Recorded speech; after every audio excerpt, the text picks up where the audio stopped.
The child is not mine. Those 5 words shattered my world as I stood in the marble throne room of the Lupercal Palace, holding our 3-month-old son against my chest. Marcus Aurelius Corvinus, Alpha King of the 7 territories, looked at me with eyes as cold as winter steel. His jaw set in that familiar stubborn line that had once made my heart race for entirely different reasons. But it wasn't the rejection that made my blood run cold. It was the way every wolf in that room suddenly went silent, their instincts screaming that something impossible was about to happen. And then my son opened his eyes. If you've ever been told you weren't enough, that your truth didn't matter, drop a comment right now. Tell me the city you're watching from so I can send you a hug. And stay with me because what happened next changed everything we thought we knew about bloodlines, power, and what it truly means to be an alpha. Hit that like button if you're ready for a story about a woman who refused to beg for belief. Let me take you back 6 months before the denial, before the impossible transformation, before I knew that loving an alpha king meant signing up for a war I never asked to fight. My name is Octavia Cassia, and I was never supposed to be Luna Queen. I wasn't born into one of the great houses. I didn't have political connections or a bloodline that traced back to the original Pax. I was a translator in the royal archives, spending my days with ancient texts and forgotten languages, perfectly content to be invisible in a world where power was everything and I had none. The day Marcus first spoke to me, I was deciphering a manuscript in Old Lupin, so absorbed in the elegant script that I didn't hear him approach. When his shadow fell across my desk, I looked up into eyes that seemed to hold entire galaxies, golden and infinite and utterly devastating. He asked me about the text. Answered. And somehow, in that dusty corner of the archives, with a smell of old paper and leather bindings surrounding us, something shifted in the universe. He kept coming back, always with questions about translations, about ancient pack laws, about the old ways that had been forgotten as our world modernized. We would talk for hours, and I forgot to be intimidated by his title, by the power that radiated from him like heat from the sun.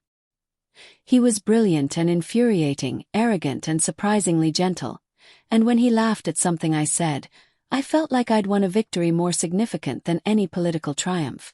The first time he kissed me was in the Moonlight Gallery, surrounded by portraits of his ancestors, all of them watching with stern faces as their descendant pressed me against a marble column and kissed me like I was air and he was drowning. I should have been terrified. Instead, I felt alive for the first time in my cautious, careful life. "You're dangerous, Octavia Cassia," he murmured against my lips, and I laughed because how could I, powerless and ordinary, be dangerous to an alpha king? But I was. Or rather, what we created together was. Our relationship was a secret, of course. The court would never accept a Luna with no status, no connections, no political value. Marcus said he didn't care, that he would change the old laws, that love should matter more than bloodlines. I wanted to believe him. I tried to believe him. But there was always a shadow in his eyes when he talked about the future, a hesitation that made my heart clench with premature grief. 3 months into our relationship, I discovered I was pregnant.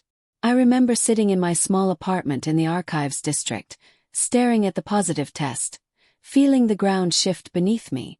In the wolf world, an alpha's child was sacred, a gift from the moon goddess herself. But an illegitimate child, born to a nobody translator with no pack affiliation. That was a scandal that could shake the foundations of Marcus's reign. I knew I had to tell him. I also knew that this would be the moment that tested everything he'd said about not caring what the court thought, about love being enough. I was right to be afraid.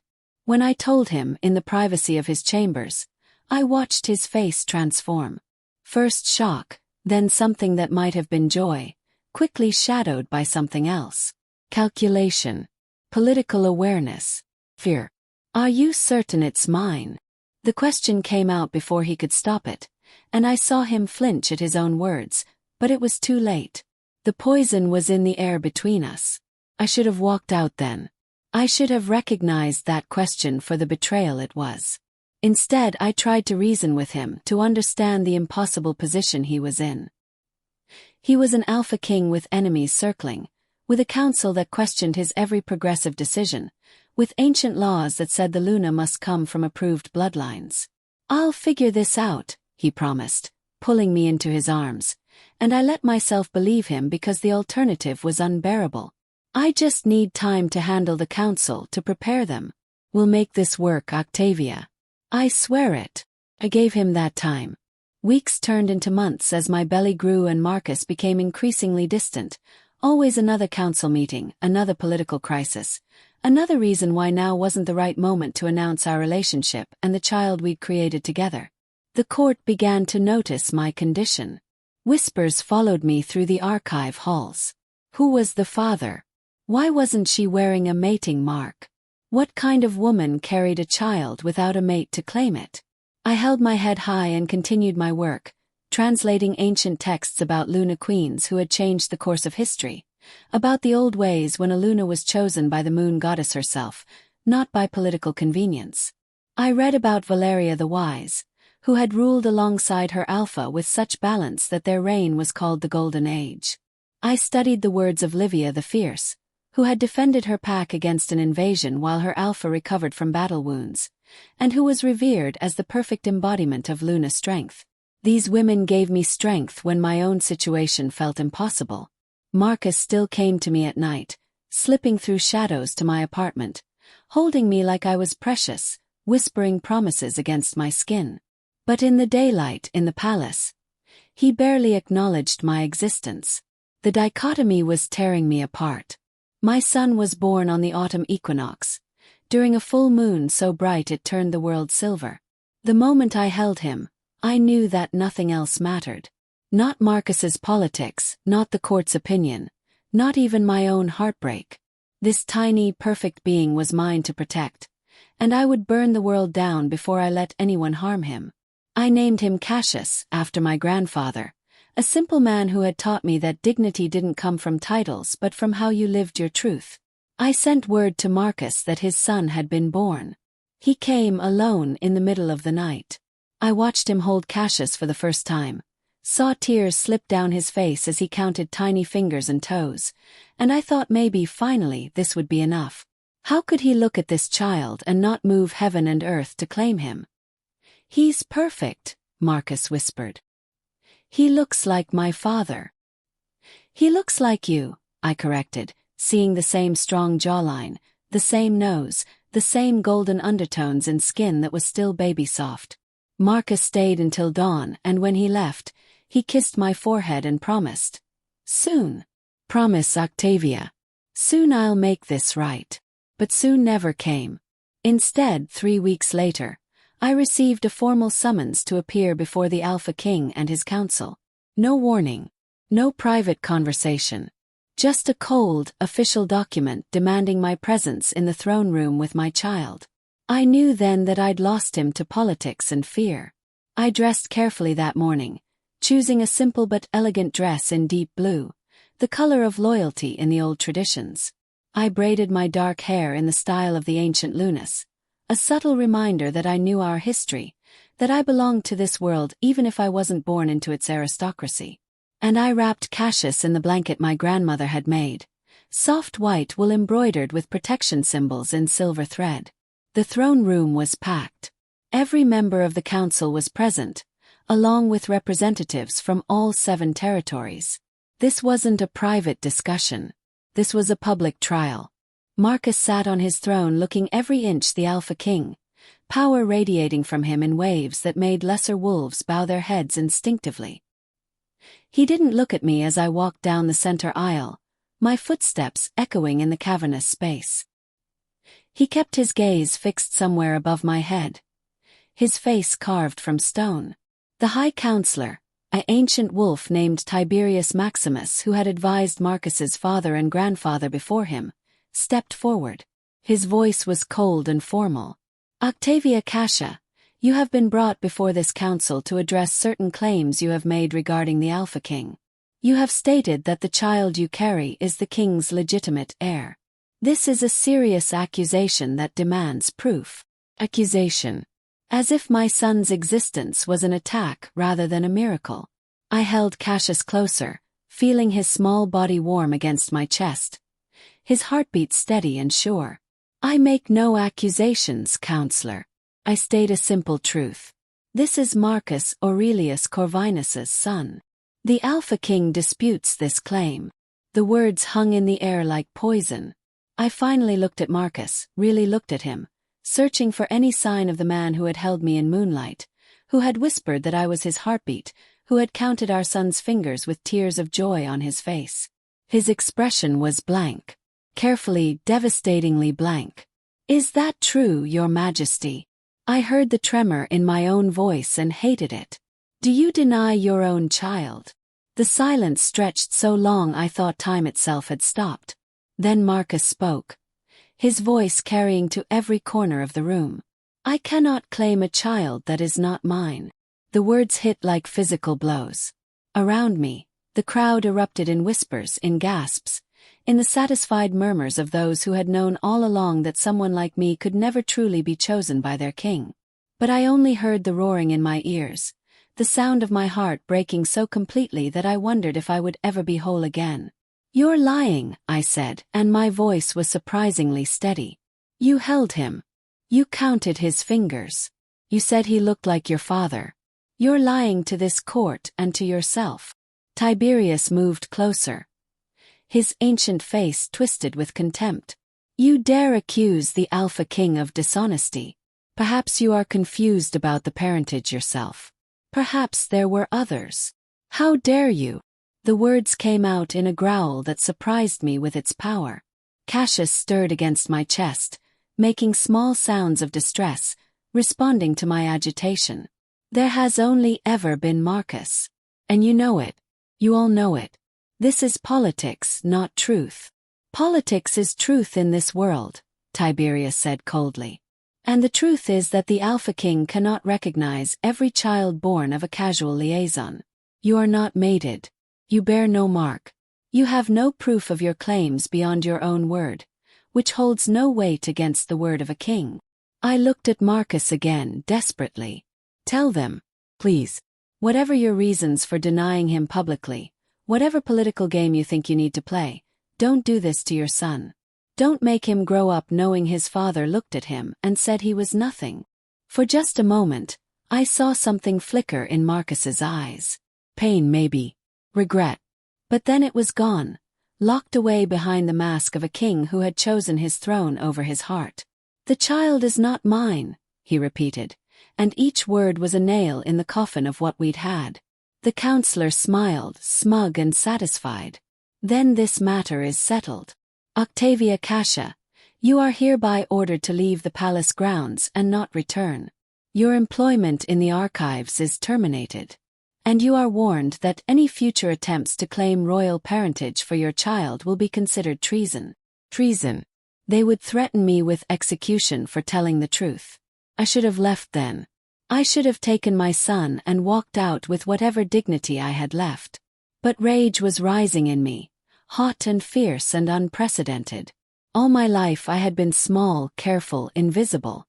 I had never challenged authority, never made waves, never demanded more than I was freely given. That version of Octavia died in that throne room. "You're all cowards," I said, and my voice rang out clear and strong. "Every single one of you.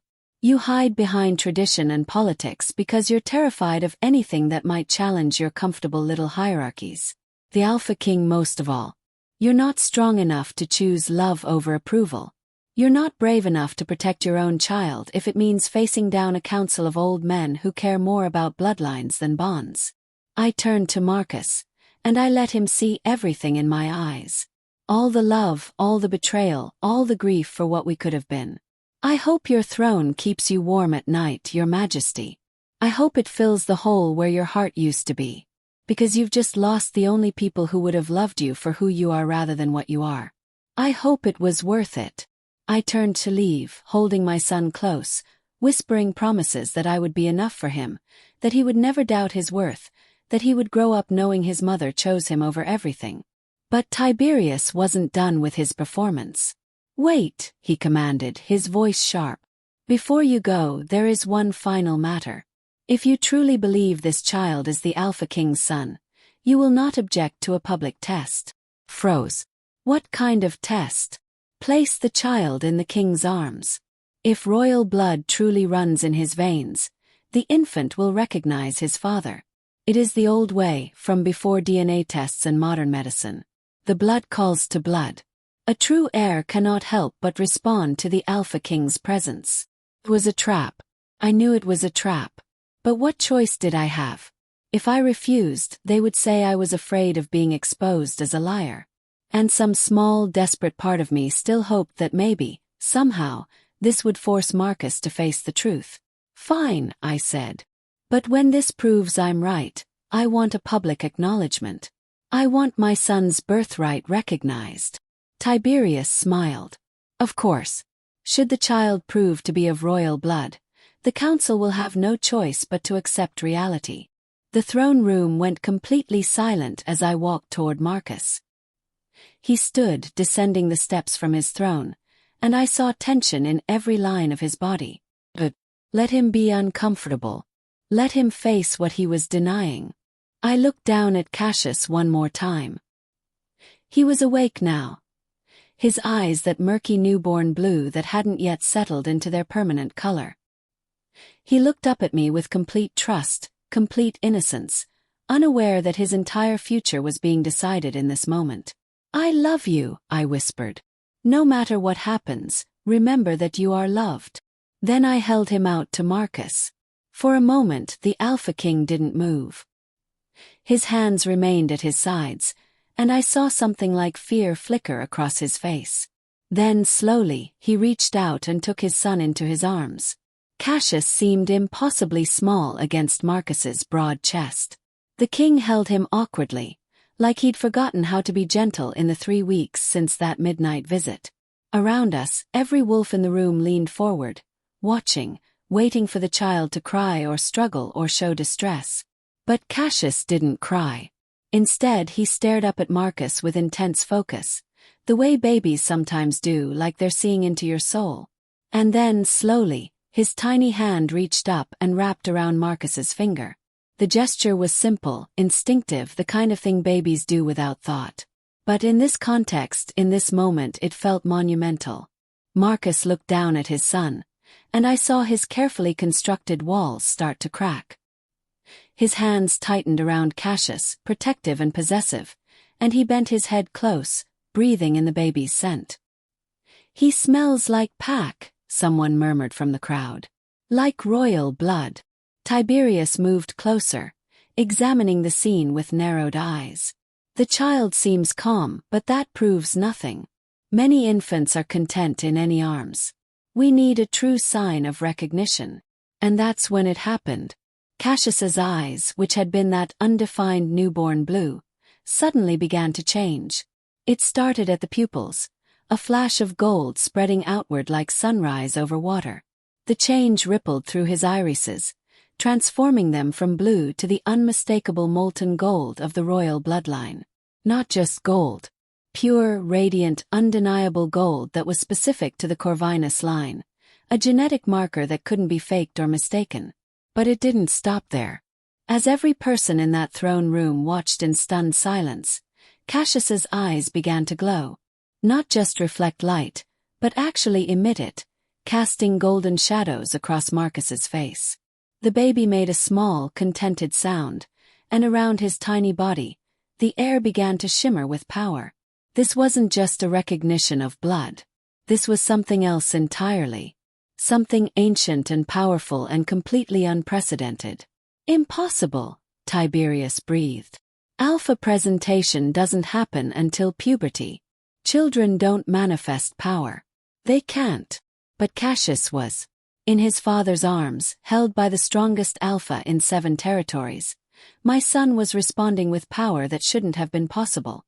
The gold in his eyes intensified until it was almost painful to look at, and I felt the air in the room grow heavy with the weight of dominance, of authority, of pure alpha presence radiating from an infant who was supposed to be powerless for years to come.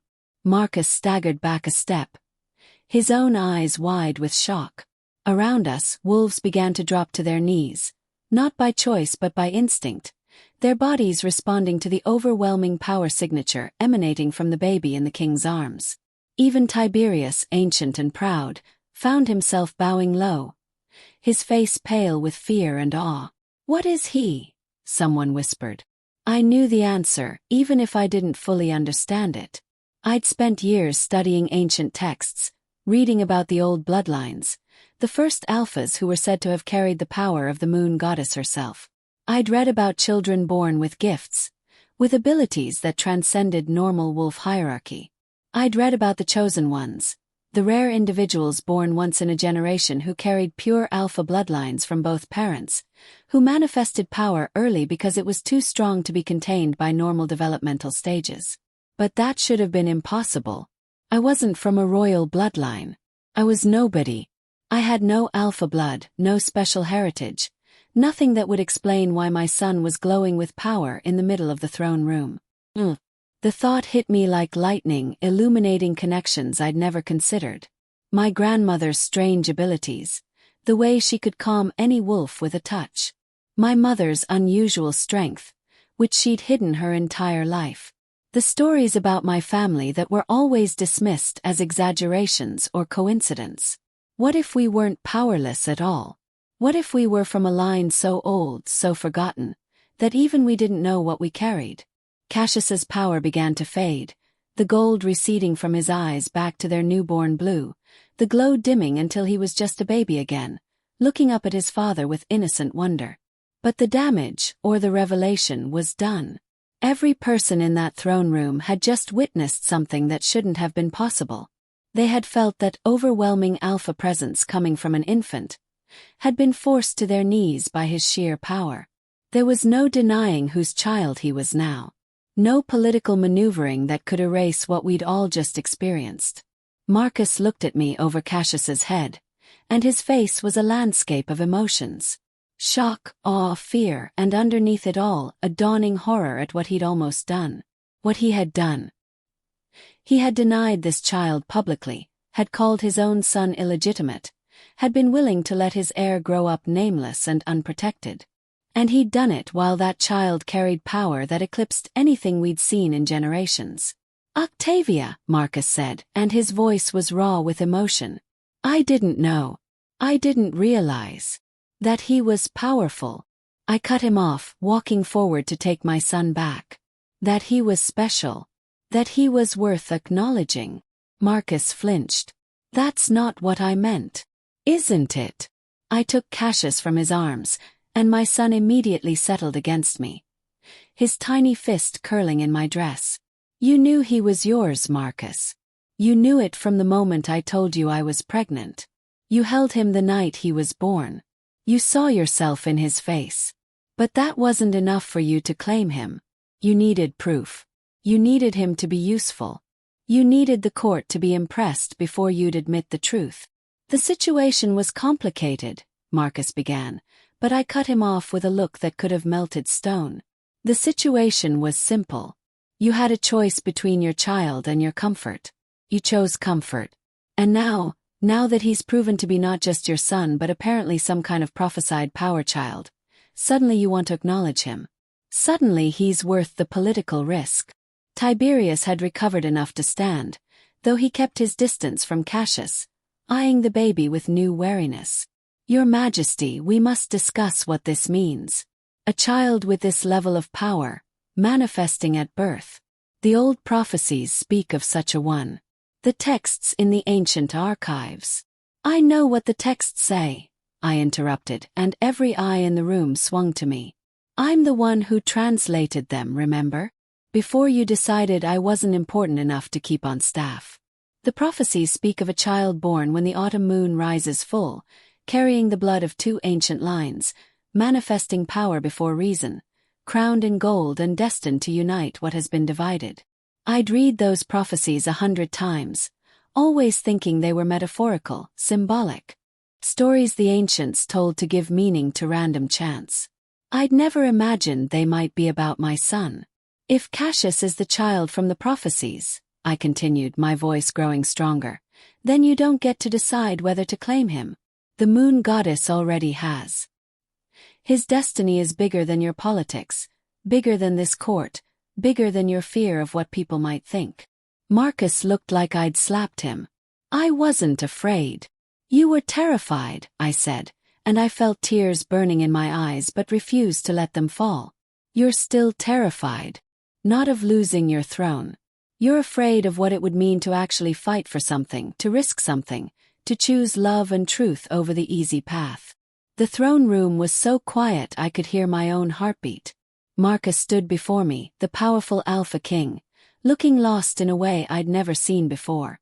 "What do you want from me?" he asked finally. His voice barely above a whisper. It was the right question. But I wasn't sure he was ready for the answer. What did I want? An apology. A public acknowledgement. His name on Cassius's birth certificate and a place in the royal succession. All of those things were important, were necessary even. But what I really wanted, what I needed, was something he might not be capable of giving. "I want you to be brave," I said quietly. "I want you to be the man I thought you were when we first met, the one who said he didn't care what the court thought, who promised that love should matter more than bloodlines. I want you to look at your son and see him as more than a political problem or a prophesied power child.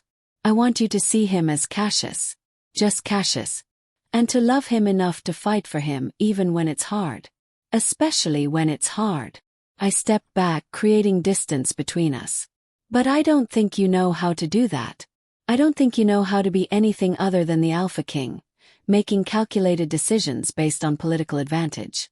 And that's not enough. Not for me, and not for him." Marcus reached out as if to touch me, then let his hand fall. "Let me make this right. Please. I'll acknowledge him publicly. I'll name him my heir. You'll do what's politically expedient now that you know he's powerful," I said. "But what about tomorrow, when the council objects? What about next week, when they demand proof of my bloodline? What about next month, when they insist that an unmarked mother cannot raise the crown prince? Will you still fight for us then? Or will you calculate the cost and decide it's too high?" I saw the answer in his eyes before he spoke. He wanted to fight for us. Part of him genuinely did. But there was doubt there too, hesitation, the careful weighing of consequences that made him a good king but a terrible partner. "I need time to think," Marcus said finally. "To consult with the council, to understand what Cassius's manifestation means for the kingdom, to plan. To plan how to control this," I finished. "How to manage the story. How to minimize the scandal while maximizing the political benefit of having a prophesied power child as your heir." His silence was confirmation enough. I looked around the throne room one last time, at all the wolves who were watching this drama unfold with hungry eyes, already calculating their own advantages, already planning how to use Cassius for their own political games. This was the world Marcus wanted to bring my son into. A world of constant manipulation, where even a father's love came with conditions and caveats. "I'm leaving," I announced loud enough for everyone to hear. "I'm taking my son, and I'm leaving the capital. You can send official documents if you want to arrange some kind of formal acknowledgement. You can have your lawyers draft custody agreements and succession papers. But I won't stay here and watch you turn Cassius into a chess piece in your political games." "Octavia, you can't just leave with him," Marcus said. And now there was authority in his voice, the alpha command that expected obedience. "If he truly is the prophesied child, he needs protection, training, guidance from those who understand power. He needs a mother who will love him unconditionally," I countered. "Who will protect him from people who only value him for what he can do for them.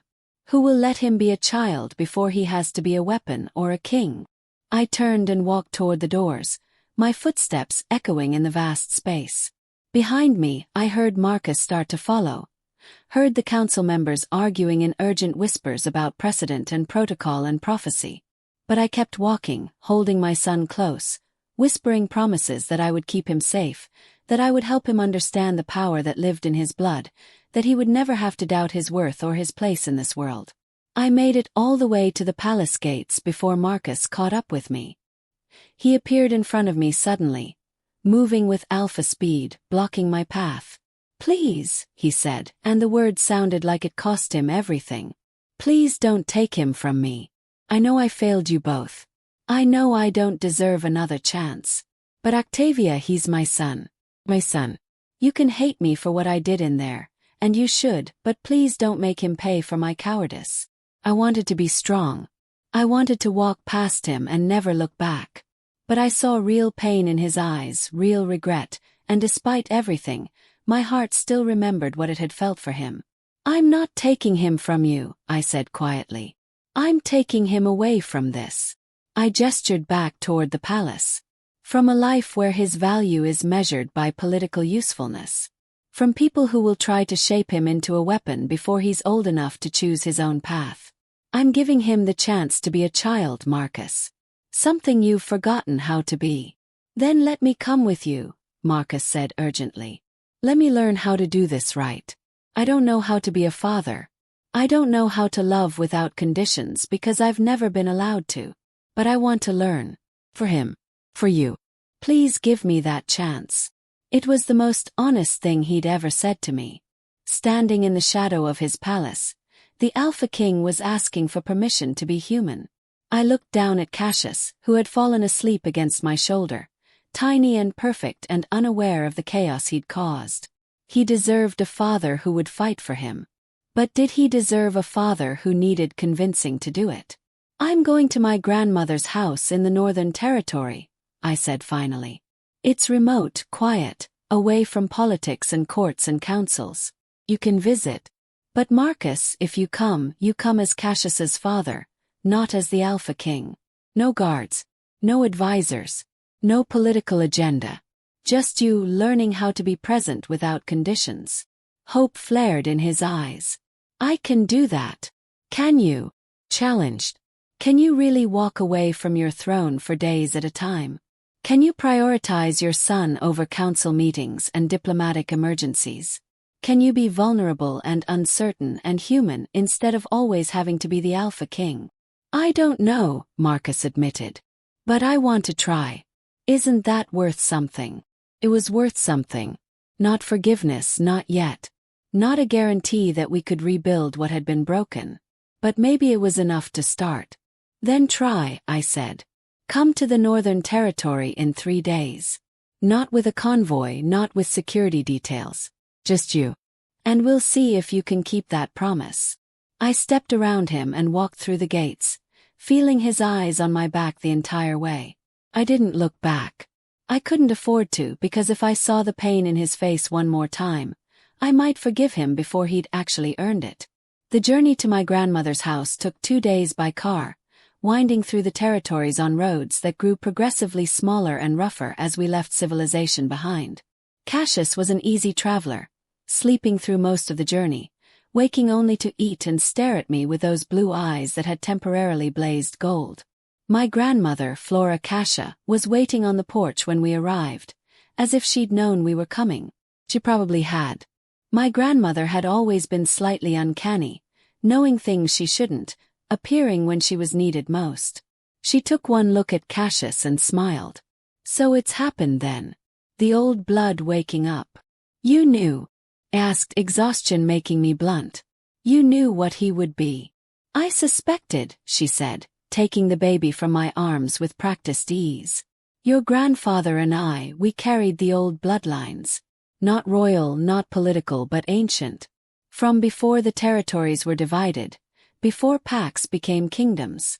We thought it had diluted over the generations, become dormant. But it seems your son has awakened it all. She led me inside to a house that smelled of herbs and wood smoke and safety. I collapsed onto the old couch that had been there since my childhood, and suddenly all the strength that had carried me through the last few days evaporated. Cried. Hard, ugly tears for the future I'd imagined, for the man I'd thought Marcus was, for the innocence my son would never have.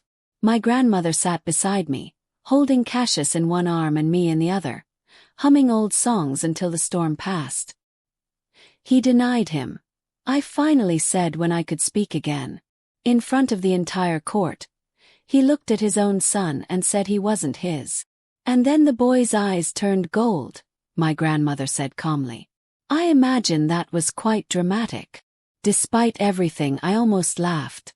It was definitely dramatic. The most powerful display anyone had seen in generations, coming from a 3-month-old baby. The old blood doesn't care about age or protocol, she said. It responds to truth. Your son knew his father. His power rose to meet his father's. That kind of recognition can't be faked or manufactured. Marcus is supposed to come here in 3 days, I said. To try to be a father without being a king. Do you think he can do it? My grandmother was quiet for a long moment, studying Cassius's sleeping face. I think he wants to, she said finally. Whether he's capable of it is another question entirely. Men like him raised to power shaped by duty. They have to consciously unlearn everything they've been taught about strength meaning distance, about love being weakness. Some never manage it. And if he doesn't, if he comes here and still can't choose us over his throne, then you'll raise this extraordinary child on your own, she said simply. You're stronger than you know, Octavia.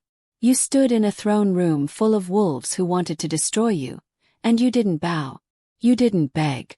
You told an alpha king to his face that he was a coward, and you walked away with your dignity intact. That takes power of a different kind. Over the next 3 days, I settled into my grandmother's house, trying to find some kind of equilibrium. I helped her in the garden, worked on translating the ancient texts she'd collected over her lifetime, and spent hours just holding Cassius, marveling at this small person who had already changed so many lives. The texts my grandmother had were fascinating, older even than the ones in the royal archives. They spoke of the first wolves, before hierarchy and politics divided them. They described power as something fluid and natural, tied not to dominance but to connection, to harmony with the natural world and with each other. One text in particular caught my attention. It described the Lumina bloodline, an ancient matriarchal line of wolves who carried what the text called the gift of balance. They could calm the most aggressive alpha, could heal wounds with their presence, could bring harmony to fractured packs. The line was thought to have died out centuries ago, lost to time and intermarriage with other bloodlines. But as I read the descriptions of their abilities, I recognized my grandmother's gifts, my mother's hidden strength, even some of my own talents that I'd always dismissed as intuition or luck. We're Lumina, I said, looking up at my grandmother who was preparing dinner while Cassius napped in a basket by the fire. Aren't we? She smiled, not looking up from chopping vegetables. Your great-great-grandmother was the last acknowledged member of the line. After the territorial wars, when power became about dominance rather than harmony, the Lumina went into hiding. We learned to be invisible, to blend in, to never draw attention to our gifts. Kept us safe. But it also meant losing our heritage, our knowledge of what we truly were. And Cassius. He's both Corvinus and Lumina. Royal dominance and ancient harmony. A combination that hasn't existed in recorded history, my grandmother confirmed.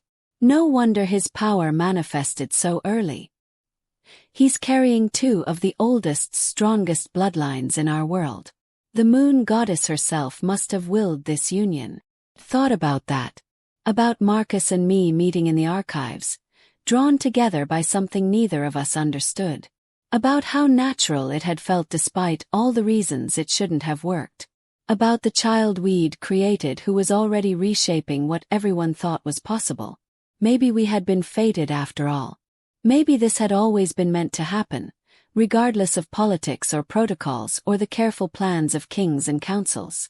On the 3rd day, I woke before dawn with a certainty that Marcus would come. I bathed, dressed in simple clothes that felt like armor in their ordinariness, and waited. He arrived as the sun crested the mountains, walking up the dirt road that led to my grandmother's house, alone as I'd demanded. He looked different out of his royal clothes, wearing simple jeans and a dark shirt, his hair slightly disheveled from the journey. He looked human, uncertain, real. I met him at the gate, Cassius asleep against my shoulder. You came, I said. Did you doubt I would? Marcus asked, his eyes fixed on our son. Yes, I answered honestly. Part of me thought you'd send a representative, or show up with a full security detail despite my instructions, or find a political crisis that required your immediate attention. He flinched. I deserved that. I deserve worse than that. He looked at me properly then, and I saw exhaustion in his face, lines that hadn't been there before. I haven't slept since you left. I keep seeing that moment in the throne room, hearing myself say those words. The child is not mine. I'll hear them for the rest of my life. Good, I said, and I didn't soften it with kindness. You should remember. You should carry that moment with you always, so you never make that choice again. Can I hold him? Marcus asked, and his voice was so tentative, so unsure, that I almost softened. Almost. He's not a trophy, Marcus. Not a photo opportunity or a political statement. If you hold him now, you're making a commitment to be present, to be consistent, to be his father even when it's hard. Especially when it's hard. Can you do that? I want to try, he said. I know that's not enough. I know wanting isn't the same as doing. But Octavia, I have to try. When I saw his eyes turn gold, when I felt his power rise to meet mine, I understood something that should have been obvious from the beginning. He's mine. Not because of prophecies or bloodlines or political advantage. He's mine because when I held him, everything else in the world disappeared. And I let fear and politics steal that from me. From us. I can't undo what I did, but I can choose differently now. I studied his face, looking for any sign of the careful calculation, the political mask that he wore so well. But I only saw raw honesty, painful and real. Come inside, I said finally. Meet my grandmother. Sit with your son without an agenda. We'll see how you do. The next few hours were awkward and beautiful in equal measure. Marcus sat on my grandmother's old couch, holding Cassius with a careful concentration of someone learning a new skill. My grandmother watched him with sharp eyes, occasionally offering advice that felt more like tests. Support his head more. No, not like that. Relax your shoulders, you're making him tense. Babies can sense anxiety, you know. They respond to what we feel, not what we pretend to feel. Marcus tried. I had to give him that. He tried to relax, to be present, to just exist with his son without thinking 10 steps ahead. It didn't come naturally to him. I could see the struggle in his face, the way he had to consciously stop himself from checking his phone, from mentally cataloging issues that needed his attention back at the Capitol. But he stayed. And slowly, gradually, I saw something shift in him. Cassius woke up and instead of crying, he stared at his father with that intense baby focus. Marcus stared back, and I watched them see each other, really see each other, for the first time without the weight of a throne room full of witnesses. Hello, Cassius, Marcus whispered. I'm your father. And I'm sorry. I'm sorry I wasn't brave enough to claim you from the beginning. I'm sorry I let fear make me cruel. But I'm here now, and I'm going to learn how to be the father you deserve. Even if it takes me the rest of my life to get it right. Cassius reached up and grabbed Marcus's nose, which made the Alpha King of 7 territories laugh with genuine delight. It was such a normal moment, such a human moment, that I felt something tight in my chest begin to loosen. Maybe this could work. Maybe. Over the next week, Marcus came every day. He arrived at dawn and stayed until dusk, learning the rhythms of infant care, the mundane magic of feeding and changing and soothing a crying baby. My grandmother put him to work in the garden, in the kitchen, in every ordinary task she could find. Kings need to remember how to be useful, she told him bluntly when he seemed surprised at being asked to chop vegetables. Power is only valuable if you understand the lives of those you serve. When was the last time you did something with your hands that didn't involve signing documents or commanding armies? Marcus couldn't answer. And so he learned to cook simple meals, to tend to plants, to fix a loose fence post.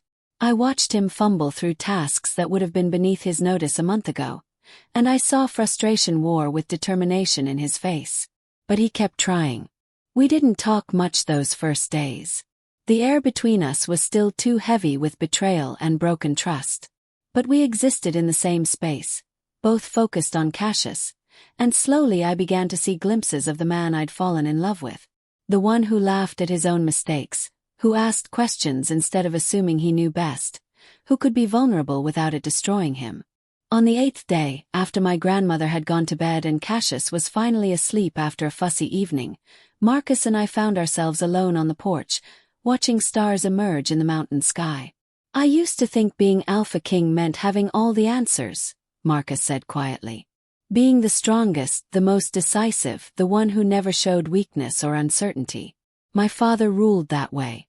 His father before him. It's what I was raised to be. And now, yes, now I think maybe I was taught wrong. Or maybe the world changed and the old way doesn't work anymore. I don't know." He turned to look at me, and in the moonlight, his face was shadowed and beautiful. "What I do know is that the way I was ruling, the person I was becoming, would have cost me everything that actually matters. I would have lost you, lost Cassius, lost myself. And I would have called it duty, called it strength, when really it was just fear dressed up in royal robes. You still lost me," I said, because I needed him to understand that some betrayals couldn't be undone with pretty words. The Octavia who believed in you, who thought you were brave enough to choose love over politics, who would have stood beside you through anything. She died in that throne room. You killed her when you looked at your son and denied him. Marcus's face crumpled with pain, but I didn't take the words back. He needed to hear them. Needed to understand the magnitude of what he'd destroyed. "I know," he said hoarsely. "I know I can't undo that.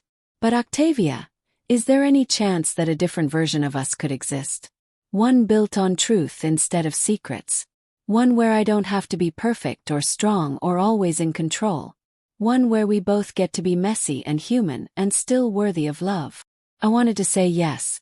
Part of me was screaming to forgive him, to take the olive branch he was offering, to rebuild what we'd had. But I'd spent too many years being careful, accommodating, making myself smaller to fit into other people's expectations. "I don't know," I said honestly. "I don't know if I can trust you again. Every time you go back to the capital, every time you're surrounded by your council, I'll wonder if you're going to choose them over us. I'll wait for the moment when politics becomes more important than promises again. That's not a foundation for anything real." "Then I'll resign," Marcus said, and the words seemed to surprise him as much as they shocked me. "I'll abdicate. Let the council choose a new king from one of the other royal lines. I'll walk away from it all." "You don't mean that." "I do," he insisted, and there was a wild certainty in his eyes that was almost frightening. "What good is a throne if I'm sitting on it alone? What's the point of ruling 7 territories if I lose the only 2 people who make me feel human? I thought the crown was my destiny, my purpose. But maybe my real purpose is here, learning how to be Cassius's father. Learning how to deserve a second chance with you." It was too much. Too big. I stood up, needing distance, needing air. "You can't make decisions like that based on guilt and fear. You're still running, Marcus. Still trying to find the grand gesture that will fix everything. But that's not what I need from you." "Then what do you need?" he asked, standing too, his voice desperate. "Tell me. I'll do anything." "I need you to be consistent," I said. "Not dramatic. Not grand. Just present. Day after day. Making small choices that prioritize your son, that honor your word, that prove you're capable of sustained commitment instead of just emotional moments. I need you to show me, over months and years, that you've actually changed. That you can be trusted with our hearts." The fight seemed to drain out of him. "Months and years. Did you think you could fix this in a week?" "Yes. Did you think a few days of playing house would earn forgiveness for denying your child in front of your entire court?" "No," he admitted. "No, I suppose I didn't think. I just hoped." "Hope is good," I said, softening slightly. "But it's not enough. Actions matter more than hope. And time matters most of all." Marcus nodded slowly. "Then I'll give you time. I'll keep coming here, keep learning, keep proving that I can be who you need me to be. However long it takes. And your throne. Your council. Your responsibilities as Alpha King. I'll manage," he said. "I'll delegate more, I'll hold remote sessions. I'll do whatever it takes to be present here while still fulfilling my duties there. I'm not walking away from my people, but I'm not walking away from my son either. I'll figure out how to balance both. It was the right answer. Not perfect but real. Acknowledging the complexity instead of pretending there were easy solutions. Okay, I said. Then that's what we'll do. You'll come when you can, you'll be Cassius's father. And we'll see if consistency is something you're actually capable of. The weeks that followed established a new rhythm. Marcus came to the Northern Territory 3 or 4 days each week, sometimes more when he could manage it.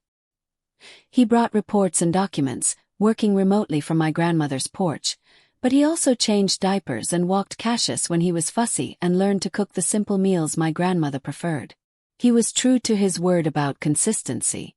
Even when I expected him to cancel, to prioritize a council emergency or diplomatic crisis, he showed up. Sometimes exhausted, sometimes stressed, but always there. I watched him carefully those first months, waiting for the mask to slip, for the Alpha King to override the father trying to learn patience and presence. But slowly, grudgingly, I had to admit that he was changing. Or maybe he was just becoming who he'd always been underneath the crown, finally giving himself permission to be uncertain and vulnerable. Cassius grew as babies do, changing daily in small miraculous ways. His eyes settled into a warm brown most of the time, though occasionally, when Marcus held him or when my grandmother sang the old songs, they'd flash gold for just a moment. His power remained dormant otherwise, as if he'd made his point in that throne room and was content to be an ordinary baby for now. But we all knew he wasn't ordinary. We could feel it in the way animals responded to him, how even the most skittish deer would approach when he was near. In the way plants seemed to grow faster in the garden patches where my grandmother laid him on a blanket. In the uncanny calm that would fall over the house when he slept, as if his presence brought peace to the very air around him. "He's going to be extraordinary," my grandmother said one afternoon, watching Cassius attempt to grab a butterfly that had landed on his blanket. "The question is, what kind of extraordinary? Will we shape him to use his power for domination like the modern alphas? Or for harmony like the old Lumina? That choice will define not just his future, but the future of all the territories." It was a heavy burden for a 6-month-old. But she was right. Cassius represented something new, a bridge between the old ways and the new, between power structures that had become rigid and hierarchical and ancient gifts that prioritized connection and balance. Marcus overheard the conversation. "I don't want him to carry that burden alone," he said quietly. "He shouldn't have to choose between his bloodlines or feel torn between two ways of being powerful. Maybe he can help us find a middle path. Integration instead of division." Spoken like someone who's finally learning wisdom, my grandmother said, but her tone was approving. By Cassius's first birthday, something miraculous had happened. We'd become a family. Not the traditional kind, not the politically convenient kind, but a real family built on daily choices and hard-won trust. Marcus still ruled the 7 territories, but he'd restructured how he governed, delegating more to regional leaders, conducting more business remotely, and, most controversially, actually listening to his council instead of just directing them. His advisors were scandalized. People loved it. An Alpha King who admitted he didn't have all the answers, who consulted with others, who valued collaboration over domination. It was revolutionary. And gradually, carefully, Marcus began preparing the territories for the truth about Cassius. He started by changing laws around mateship and inheritance, removing the requirement that heirs must be born to officially mated parents. He commissioned scholars to research the ancient bloodlines, bringing the Lumina history back into public consciousness. He sponsored festivals celebrating the old ways, before hierarchies became rigid and power became synonymous with dominance. Each change was small, carefully crafted to seem like natural evolution rather than radical reform. But together, they were building toward a world that could accept and celebrate what Cassius represented. On Cassius's first birthday, we held a small celebration at my grandmother's house. Just the 4 of us, with a simple cake and handmade gifts. Cassius smeared frosting all over his face and laughed with pure joy, and watching him, I felt something I hadn't expected to feel again. Oh, real, uncomplicated hope for the future. That night, after Cassius was asleep and my grandmother had retired, Marcus and I sat on the porch as had become our custom. But this time, instead of maintaining careful distance, he reached for my hand. "I love you," he said simply. I never stopped. "I know I don't deserve to say it. I know I haven't earned the right to your love in return, but I need you to know. Everything I'm doing, everything I'm trying to become, it's not just for Cassius. It's for you. For the possibility that someday, you might be able to trust me with your heart again." I looked at our joined hands, his larger one engulfing mine, and I felt the warmth of connection I'd been fighting for so long. "I don't know if I can love you the way I did before," I said honestly. "That kind of blind trust, that certainty that you'd always choose right. I can't get back to that innocence. You hurt me too deeply." "I know," he said, and his grip tightened slightly. "I know I destroyed something precious. But Octavia, what if we could build something different? Something stronger because it's built on truth instead of idealization. I'm not asking you to forget what I did. I'm asking you to consider whether who I'm becoming is someone you could love. Flaws and failures included." I turned to look at him properly, studying his face in the moonlight. The lines of exhaustion around his eyes, the gray hair beginning to show at his temples, the vulnerability that he no longer tried to hide. This wasn't the confident, untouchable alpha king I'd fallen for in the archives. This was a man who'd broken himself apart and was slowly, painfully, rebuilding into someone more real. "I think I already do," I admitted quietly. "Love you, I mean. This version of you. It snuck up on me over all these months of watching you show up, watching you try, watching you be consistently present even when it was hard. I don't trust it yet. I don't trust that it's permanent. But the love is there." Marcus's eyes filled with tears, which he didn't try to hide. "That's more than I hoped for. More than I deserve." "Probably," I agreed, but I smiled. "Don't make me regret it." "I won't," he promised. "Or I'll try not to. And when I inevitably screw up, because I'm still learning how to do this, I'll own it. I'll apologize. I'll do better. That's all I can promise. Imperfect effort sustained over time. That's all any of us can promise," I said. He leaned in slowly, giving me time to pull away, and when I didn't, he kissed me. It was gentle and questioning, nothing like the passionate certainty of our early relationship. It was better. It was real. When we finally pulled apart, I rested my forehead against his. "We should probably tell your council that their king has been courting a Lumina descendant and raising the prophesied heir in the mountains for the past year." Marcus laughed, the sound rich and free. "They're going to lose their minds." "Good," I said. "Time they learned that power doesn't always look the way they expect it to." The formal announcement came 6 months later, during the winter solstice celebration.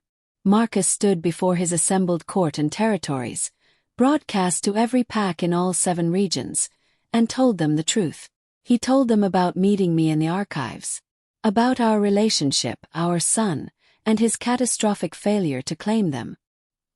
He told them about Cassius's manifestation of power, about the prophecies, about the Lumina bloodline that everyone thought was extinct.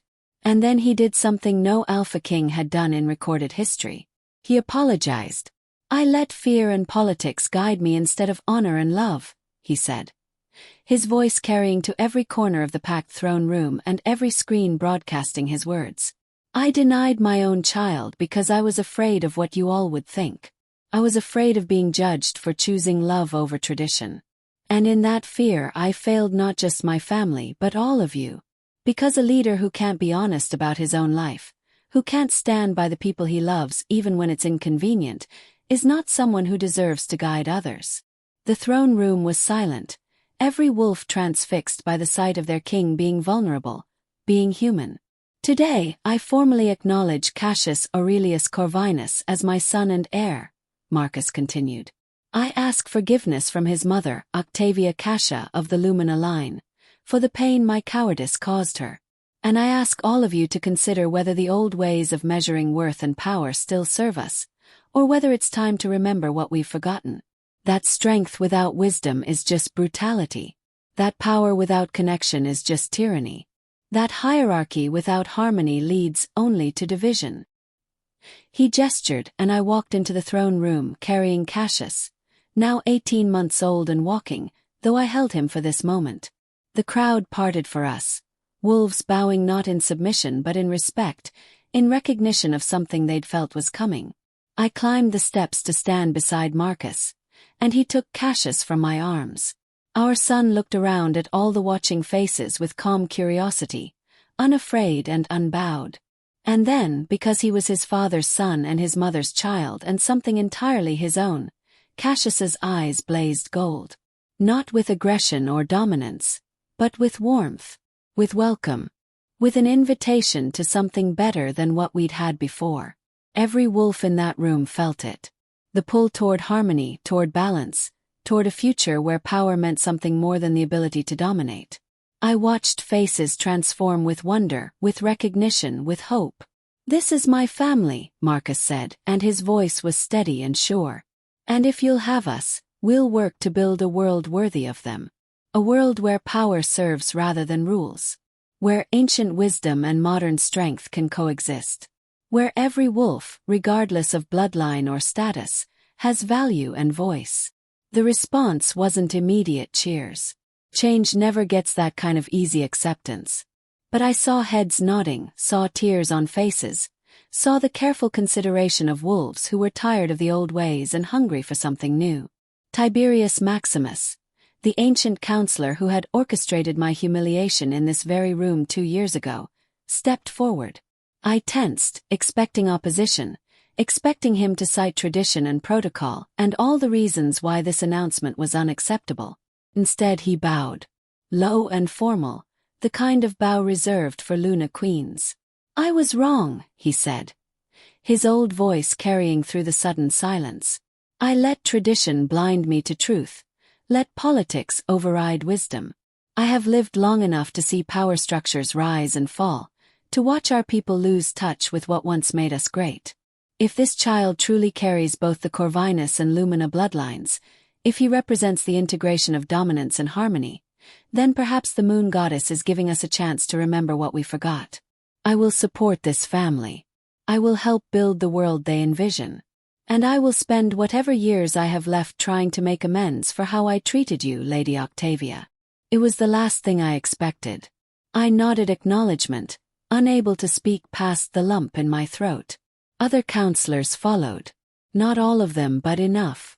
Enough to signal that this wasn't just Marcus's revolution. It was one whose time had come. The celebration that followed was unlike any the territories had seen. Instead of formal dances and political positioning, Marcus had arranged for teachers of the old ways to demonstrate forgotten traditions. Storytellers shared Lumina histories. Musicians played songs that hadn't been heard in generations. And at the center of it all, Cassius toddled around with the fearlessness of toddlers everywhere, occasionally pausing to touch a wolf's hand or look up at someone with his impossibly wise eyes. Each person he touched seemed to leave calmer, more centered, carrying a little of his gift for harmony into the world. Late that night, after Cassius had finally crashed from excitement and been carried to sleep by my grandmother who had insisted on attending despite her age, Marcus and I found ourselves back on the palace balcony where this had all begun. "Are you happy?" he asked, pulling me against his side. I considered the question seriously. Was I happy? So much had changed. I'd lost my anonymity, gained a title I never wanted, become responsible for helping shape the future of all 7 territories. My son would never have a normal childhood. The pressure on him would be immense. But I had a partner who showed up, who kept his promises, who had proven over time that he could choose love over fear. I had a family built on truth rather than convenience. I had a purpose that felt meaningful rather than just safe. "Yes," I said, surprised to find it was true. Not in the way I imagined happiness when I was that translator in the archives, dreaming of a quiet life. But this is better. This is real. "No regrets?" Marcus asked. "About that day in the throne room?" About everything that happened after. Oh, I have regrets, I said. I regret that you had to break my heart before you could find your courage. I regret that Cassius will grow up with the weight of prophecy on his shoulders. I regret that we lost time we can never get back. I turned to face him fully. But Marcus, I don't regret him. I don't regret us. And I don't regret the journey, as painful as it was, because it brought us here. To this moment. To this family. To this possibility of building something better. He kissed me then, and it was full of promise and gratitude and hope for all the years stretching ahead of us.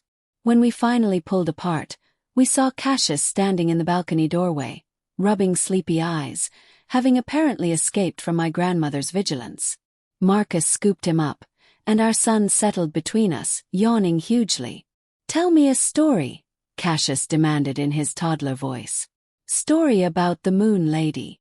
Marcus looked at me, eyebrows raised. "The Moon Lady."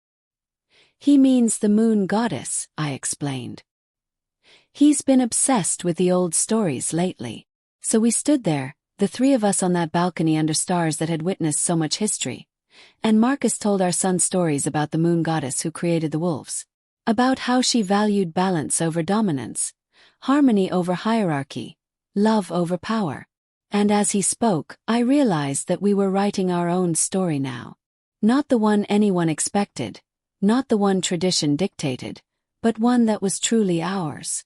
Cassius fell asleep again in his father's arms, and we carried him inside together, tucked him into the bed that would be his during our stays at the palace, and stood watching him sleep with a wonder that never fades no matter how many nights you've done this. "Thank you," Marcus whispered. "For what?" "For not giving up on me. For believing I could be better. For giving me the chance to prove it." "Thank you for proving it," I countered. "For showing up day after day, even when it was hard. For choosing us even when it cost you comfort and certainty. For being brave enough to be vulnerable." We left Cassius sleeping and returned to our own chambers. Now properly our chambers, plural possessive, a space we shared. It still felt new, still felt slightly unreal that I lived in the palace, that I wore the title of Luna Queen, that the translator from the archives now helped shape policy and tradition. But it also felt right. Like I'd been walking a path my whole life without knowing where it led. And I'd finally arrived at the destination that had been waiting for me all along. Over the years that followed, Cassius grew into his power and his prophecy. He was a child unlike any other, wise beyond his years but still able to play with absolute joy. His abilities manifested gradually, naturally, guided by my grandmother's Lumina teachings and Marcus's Alpha training. But more than his power, it was his heart that defined him. Cassius had an uncanny ability to see people truly, to understand their pain and fear and hope. He could walk into a room full of enemies and find common ground. He could calm violence with a touch, inspire cooperation with a smile. He was exactly what the prophecies had promised. A bridge between the old ways and the new, between dominance and harmony, between what we'd been and what we could become. By the time Cassius was 10, the 7 territories had transformed. The rigid hierarchies had softened. The Lumina gifts were being taught openly alongside traditional Alpha training. Councils included voices from all levels of pack society, not just the powerful families. The definition of strength had expanded to include wisdom, empathy, and the ability to build consensus. It wasn't perfect. Change never is. There were still those who resented the new ways, who longed for the clear hierarchies of the past. There were challenges and setbacks, moments when progress felt impossible. But there was also hope. Real, tangible hope that we were building something better than what we'd inherited. Marcus aged into his role as both king and father with grace. The man who had once been terrified of vulnerability became known for his honesty, his willingness to admit mistakes, his commitment to listening before acting. He was respected not because he demanded it, but because he'd earned it through consistent choices to prioritize truth over image. I found my own place in this new world. Not just as Luna Queen, but as a scholar, a teacher, a bridge between the forgotten Lumina traditions and the modern wolf society. I reopened the archives as a public resource, trained a new generation of translators and historians, ensured that the old knowledge wasn't lost again.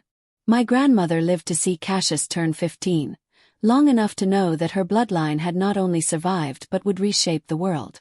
She died peacefully in her sleep, surrounded by her family. Her last words a blessing in the old tongue that made Cassius's eyes flash gold one more time. We buried her in the mountains she loved, and every wolf from all 7 territories who could make the journey came to pay respects. Not because she'd been powerful in the traditional sense, but because she'd carried ancient wisdom into a modern world that desperately needed it. At her funeral, Cassius spoke with a gravity beyond his years. My great-grandmother taught me that power without purpose is just noise. That strength without compassion is just cruelty. That hierarchy without harmony leads only to broken bonds and broken hearts. She lived those truths quietly for decades, asking for nothing, giving everything. That's the kind of power I want to carry forward. Not dominance but service. Not control but connection. That's her legacy. That's what she gave me to give to all of you. Every wolf there felt the truth of his words. Felt the integration of his dual bloodlines. The perfect balance of alpha authority and lumina wisdom. This was what the prophecy had promised. Not a child who would conquer or command, but one who would unite and transform. On Cassius's 16th birthday, the traditional age for alpha presentation in our world, we gathered again in the throne room where his eyes had first blazed gold. But this time there was no drama, no shocking revelation. Instead, there was ceremony and celebration as Marcus formally named Cassius as his heir before all 7 territories. Cassius stood tall and proud, looking so much like his father but carrying something uniquely his own. When he spoke his oath of service, his eyes gleamed that impossible gold, and every wolf present felt the weight and warmth of his power. I swear to honor both bloodlines that flow through me, Cassius said, his young voice strong and sure. To never forget that strength must be tempered with wisdom, that power exists to serve rather than to rule, that our greatest gift is not domination but the ability to bring harmony to division. I swear to build on the work my parents have begun, to continue transforming our world into one where every wolf has value regardless of birth or status. And I swear to never let fear or politics override love and truth. This I promise to the moon goddess, to my pack, and to myself. The cheers that erupted were genuine, full-throated, coming from wolves who believed in what he represented. The old guard was mostly gone now, replaced by a generation that had grown up with the new ways, that couldn't imagine going back to the rigid hierarchies of the past. That night, after the celebrations, the 3 of us, Marcus, Cassius and I, stood on that same balcony where so much of our story had unfolded. "Tell me the story again," Cassius asked, though he was far too old for bedtime stories now. "About how my eyes turned gold and changed everything." Marcus and I exchanged glances, and he nodded for me to tell it. So I did, recounting that day in the throne room, the denial and the revelation, the moment when our small baby had manifested power that shouldn't have been possible and forced his father to face the truth. "Were you scared?" Cassius asked when I finished. "When all those wolves were watching and judging?" "Terrified," I admitted. "But I was also sure. Sure of who you were. Sure of your father's cowardice in that moment. Sure that the truth mattered more than anyone's comfort. Sometimes courage isn't about not being afraid. It's about acting on your truth even when fear is screaming at you to be silent." "Do you ever regret it?" he asked. "Standing up to an entire court. Walking away from the palace. Making him work to earn you back." "Never," I said firmly. "Those choices taught me who I was. They taught your father who he could become. And they established from the very beginning that in this family, in this partnership, truth matters more than convenience. That's a lesson worth any cost." Cassius nodded thoughtfully. "When I'm Alpha King someday, I want to remember that. I want to remember that the hardest choices are usually the most important ones.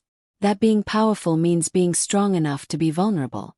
That love and truth are worth fighting for, even when it means standing alone." "You won't stand alone," Marcus said, pulling both of us close. "You'll have generations of wisdom behind you.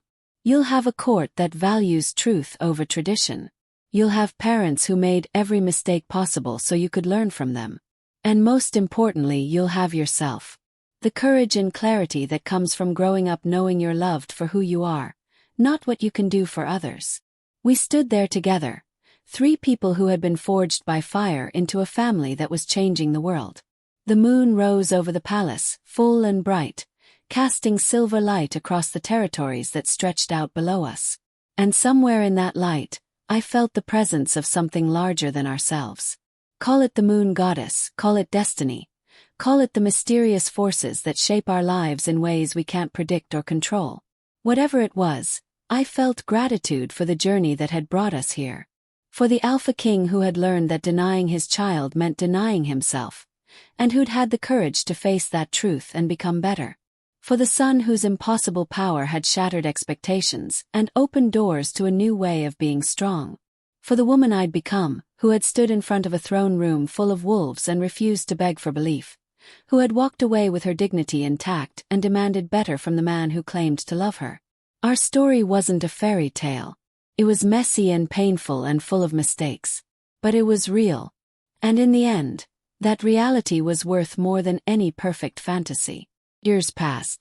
Cassius grew into adulthood, took his place on the council, began the slow process of preparing to inherit a throne that looked nothing like it had when his father first sat upon it. He fell in love with a fierce wolf from the Eastern Territory, someone who challenged him and complimented him in equal measure. Their courtship was public and honest. No secrets, no political calculations, just 2 people choosing each other with open eyes and full hearts. Marcus and I grew older together, our love deepening with each year, each challenge overcome, each moment of connection. We had more children, 3 more over the years, each one carrying some combination of Corvinus dominance and Lumina harmony. None manifested power quite like Cassius had, but each was special in their own way. Each contributed to the ongoing transformation of our world. I continued my work in the archives, training scholars, preserving histories, ensuring that the old knowledge was passed forward. Marcus governed with increasing wisdom.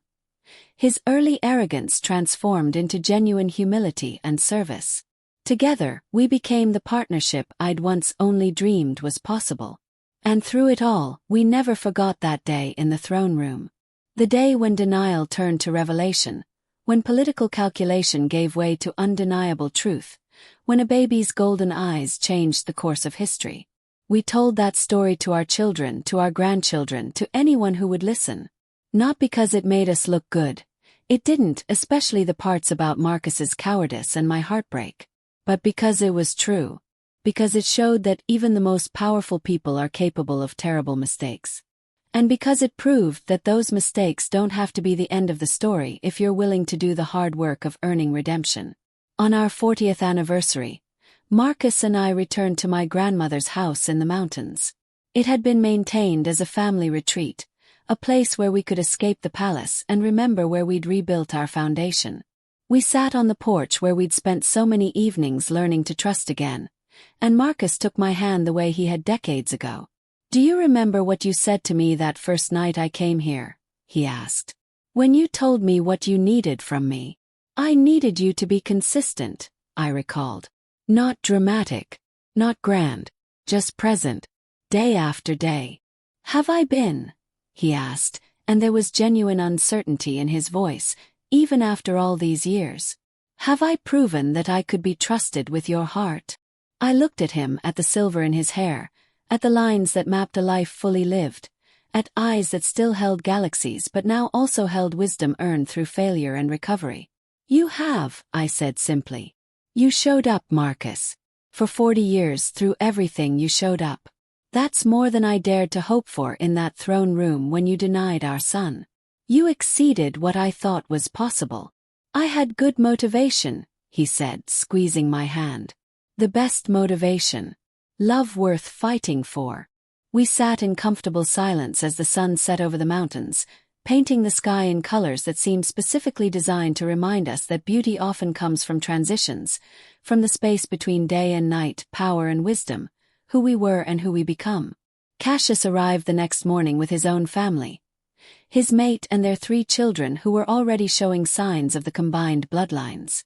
They filled the house with noise and laughter and the kind of chaos that comes from children who are loved unconditionally. I watched my son with his children, saw the patience and presence that came naturally to him because he'd been raised with it. Saw the way he could be authoritative without being authoritarian, strong without being domineering, loving without being permissive. This was the legacy we were leaving. Not just changed laws or new traditions, but changed hearts. Children raised to believe that power and compassion weren't opposites, that strength included vulnerability, that leadership meant service. That night, after the children were asleep and the adults sat around the fire sharing stories, Cassius raised his glass in a toast. "To my parents," he said, his voice carrying the weight of genuine emotion, "who gave me the greatest gift possible, the truth. The truth about their mistakes, about their journey, about what it really takes to build something lasting. You taught me that perfection is impossible and unnecessary. That what matters is showing up, being honest, and loving through the hard parts. Everything good in my life, everything I've been able to give to my own family and my people, comes from those lessons." Marcus's hand tightened on mine, and I saw tears in his eyes. We'd spent decades proving ourselves, earning back what had been broken in that throne room. And here was our son, the child who had been denied and then revealed, telling us that it had been enough. More than enough. We raised our glasses and drank to imperfect love, to hard-won wisdom, to families built on truth rather than convenience. We drank to the moon goddess who had brought us together despite every reason we shouldn't have worked. We drank to the future that was brighter because we'd been willing to face our darkness. And as I looked around that room at the family we'd created, at the love that had survived denial and betrayal and time itself, I felt complete in a way I'd never imagined possible. The little translator from the archives had walked into a throne room and demanded the truth. The Alpha King had faced his cowardice and chosen growth. The baby with golden eyes had grown into a leader who would carry forward everything we'd learned. This was our story. Messy, painful, beautiful, and real. And I wouldn't change a single moment of it. Because every heartbreak had led to healing. Every mistake had taught us something essential. Every moment of darkness had made us appreciate the light. That baby whose eyes shifted gold in his father's arms had done more than prove his bloodline. He'd forced all of us to face our truths, to grow beyond our limitations, to become versions of ourselves we didn't know were possible. And in doing so, he'd changed not just his family, but an entire world. Years later, when I was very old and my time was coming to an end, I lay in our chambers in the palace with Marcus beside me, holding my hand the way he had for decades. Cassius was king now, ruling with the perfect balance of strength and wisdom that had always been his gift. "Do you have any regrets?" Marcus asked me. His voice still strong even though his body had grown frail with age. I thought about the question seriously, reviewing a lifetime of choices and consequences. I thought about that young woman in the archives who'd fallen in love with an Alpha King. About the pain of denial and the long road to rebuilding trust. About the children we'd raised and the world we'd helped transform. "Only one," I said finally. "I regret that I didn't tell you sooner about Cassius. That I gave you time to prepare the court instead of forcing you to face the truth immediately. Maybe if I'd been braver earlier, we could have avoided that scene in the throne room. Maybe." "No," Marcus interrupted gently. "Don't regret that. If it had happened differently, I might never have had to truly face my cowardice. I might never have had to choose growth. That moment in the throne room, as terrible as it was, became the foundation for everything good that came after. It was the truth that saved us, Octavia. The painful, undeniable truth of Cassius's golden eyes. We needed that clarity. He was right. I knew he was right. The easy path, the gentle confrontation, would have allowed us all to hide from the depths of our fears and failures. It was the public nature of that betrayal, and the undeniable revelation that followed, that had forced real transformation. "Then I have no regrets," I said. "Not a single one. This life, this family, this love, it was all worth every moment of pain. I died peacefully the next morning, with Marcus's hand in mine and my children and grandchildren surrounding me. My last thought was of Cassius as a baby. His eyes blazing gold. His tiny hand wrapped around his father's finger, changing the world without even knowing it. And I smiled.